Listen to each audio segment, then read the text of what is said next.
মেয়েদের মাসিক বা পিরিয়ডের সময় তলপেটে ব্যথা হলে ঘরে বসেই কিভাবে ব্যথা কমাতে পারবেন সেটা নিয়ে আজকের ভিডিও।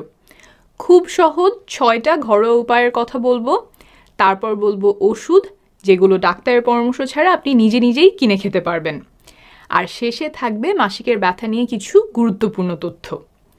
ঘরোয়া সমাধান নাম্বার 6, গরম শেক। মাসিকের ব্যথা কমাতে গরম শেক খুব ভালো কাজ করে। শেক দিলে তলপেটে রক্ত চলাচল বেড়ে যায়, মাংসপেশি শিথিল হয়, ফলে ব্যথা কমতে শুরু করে।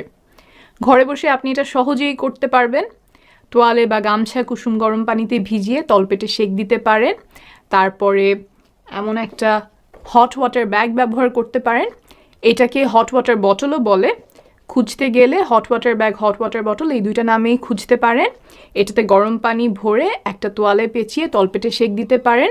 অনেক সময় এই ব্যাগের সাথে কভারও কিনতে পাওয়া যায়।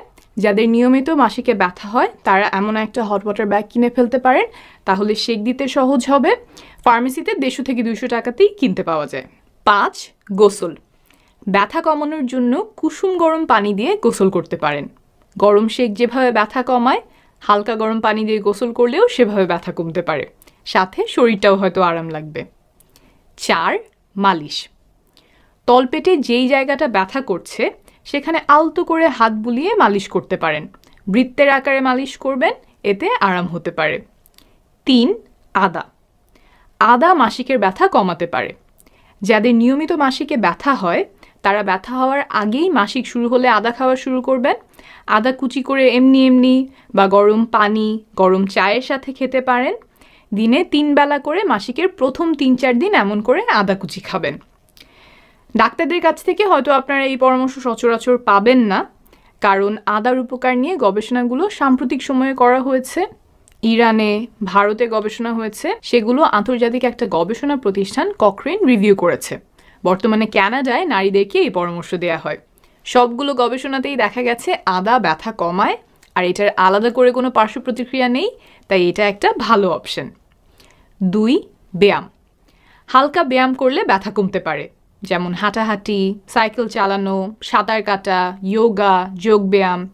মাসিকের সময় ছাড়াও নিয়মিত ব্যায়াম করলে মাসিকের ব্যথা কমতে পারে, তাই এই অভ্যাসটা গড়ে তুলতে পারেন। 1, শ্বাসের ব্যায়াম।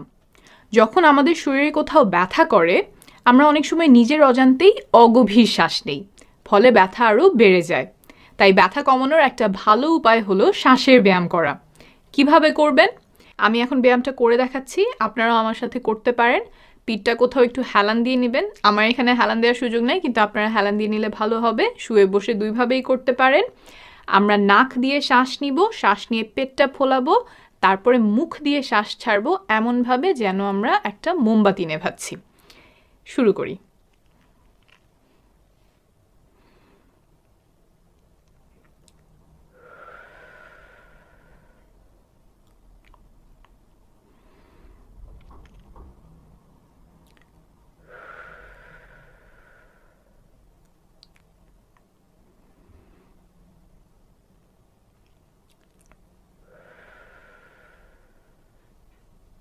ঠিক মতো করছেন কিনা সেটা চেক করার জন্য হাত ব্যবহার করতে পারেন। একটা হাত বুকের উপর, একটা হাত পেটের উপর রাখবেন। বুকের হাতটা নড়াচড়া করবে না। পেটের হাতটা যখন আপনি শ্বাস নিচ্ছেন পেট ফুলে উঠছে তখন পেটের হাতটা উপরে উঠবে, আবার যখন ছাড়ছেন তখন পেটের হাতটা আগের জায়গায় ফিরে আসবে। এরকম 5 থেকে 10 মিনিট পর্যন্ত শ্বাসের ব্যায়াম করতে পারেন। এই গেল 6টা ঘরোয়া উপায়। এখন বলবো ওষুধের কথা। যেই ওষুধগুলো ডাক্তারের পরামর্শ ছাড়াই আপনি নিজে নিজে ফার্মেসি থেকে কিনে এনে খেতে পারবেন সেগুলোর কথা আগে বলছি। মাসিকের ব্যথার জন্য এমন একটা খুব ভালো ওষুধ হলো আইবুপ্রোফেন। কারণ মাসিকের ব্যথা যেই কেমিক্যালের কারণে হয়, কেমিক্যালের নামটা হলো প্রোস্টাগ্ল্যান্ডিন, এই কেমিক্যালকে থামিয়ে দেয় আইবুপ্রোফেন। ফলে সাধারণত 20 মিনিট থেকে আধা ঘন্টার মধ্যেই ব্যথা কমে যায়। কতটুকু খাবেন? 400 মিলিগ্রাম ট্যাবলেট দিনে 3 থেকে 4 বার, অর্থাৎ 4 থেকে 6 ঘন্টা পরপর খেতে পারবেন যাদের বয়স 12 বছর বা তার বেশি। এই ওষুধটা খালি পেটে খাবেন না, কোনো খাবার বা এক গ্লাস দুধের সাথে খেতে পারেন, তাহলে পেটে গন্ডগোল হবার সম্ভাবনা কমবে। মাসিকের ব্যথার জন্য সাধারণত 1 থেকে 2 দিনের বেশি এই ওষুধটা খাওয়া লাগে না। যদি পেটে আলসার, গ্যাস্ট্রিকের সমস্যা, হার্ট, লিভার, অন্ত্র, কিডনির রোগ থাকে তখন এই ওষুধটা এড়িয়ে চলবেন। যাদের অ্যাজমা, হে ফিভার আছে তাদের কারো কারো এই ওষুধটা খেলে সমস্যা বেড়ে যেতে পারে, তাই সেক্ষেত্রে ডাক্তারের সাথে কথা বলে নেবেন। আর কোন ওষুধ খেতে পারেন? প্যারাসিটামল। যাদের বয়স 16 বা তার বেশি তারা 500 থেকে 1000 মিলিগ্রাম প্যারাসিটামল খেতে পারবেন, অর্থাৎ 500 মিলিগ্রামের ট্যাবলেট হলে একটা বা দুইটা ট্যাবলেট খেতে পারেন 4 থেকে 6 ঘন্টা পর পর, তবে সব মিলিয়ে দিনে যাতে 8টা ট্যাবলেটের বেশি না হয়। বয়স অনুযায়ী ডোজ মনে রাখতে সমস্যা হতে পারে, ওষুধের প্যাকেটে এগুলো সাধারণত লেখা থাকে, সেটা দেখে নিয়ে খেতে পারেন। তাহলে মাসিকের ব্যথার জন্য আইবুপ্রোফেন আর প্যারাসিটামল এই দুইটা ওষুধ খেতে পারেন। একটা খেলে আরেকটা খাওয়া যাবে না এমন না, দুইটাই একসাথে খেতে পারেন, একটা কাজ না করলে সাথে আরেকটা যোগ করতে পারেন। এরপরেও ব্যথা না কমলে আরও ওষুধ আছে, তবে সেগুলো ডাক্তারের পরামর্শে খেতে হয়, যেমন হরমোনাল কিছু ওষুধ, অন্যান্য এনএসএআইডি জাতীয় ওষুধ, বাচ্চা নেওয়ার পরিকল্পনা না থাকলে জন্মবিরতিকরণ পিল ইত্যাদি। ব্যথা কমাতে আরেকটা মেশিনের কথা বলে দিই, যেটা বাসাতেও কিনে ব্যবহার করা সম্ভব। এই মেশিনটার নাম ট্রান্সকিউটেনিয়াস ইলেকট্রিক্যাল নার্ভ স্টিমিউলেশন, সংক্ষেপে টেন্স। এই ছোট মেশিনটা বৈদ্যুতিক কারেন্ট ব্যবহার করে মাসিকের ব্যথা কমায়। হাই ফ্রিকোয়েন্সি সেটিংয়ে ব্যবহার করতে হয়। গবেষণায় দেখা গেছে এইভাবে মেশিনটা ব্যবহার করলে মাসিকের ব্যথা কমে। যুক্তরাজ্যের রোগীদেরকে আমরা এই পরামর্শ দেই। বাংলাদেশে ফিজিওথেরাপিস্টরা ব্যবহার করেন। নিজে বাসায় ব্যবহার করার আগে ফিজিওথেরাপি বা পেইন ক্লিনিক থেকে এটার ব্যবহার বিধি শিখে নেবেন। এখন খুব গুরুত্বপূর্ণ কিছু কথা বলবো, একটু মনোযোগ দিয়ে শুনবেন। মাসিকের সময়ে কম বেশি ব্যথা হওয়া স্বাভাবিক, প্রায় সবারই কখনো না কখনো ব্যথা হয়। কিন্তু কিছু রোগের কারণেও এই ব্যথা হতে পারে, যার জন্য পরে বাচ্চা নিতে পর্যন্ত সমস্যা হয়, যেমন এন্ডোমেট্রিওসিস, পিআইডি, ফাইব্রয়েড। তাহলে বুঝতে হবে কোন ব্যথা স্বাভাবিক আর কখন ডাক্তারের কাছে যেতে হবে। এটা একদম সহজ করে বলছি।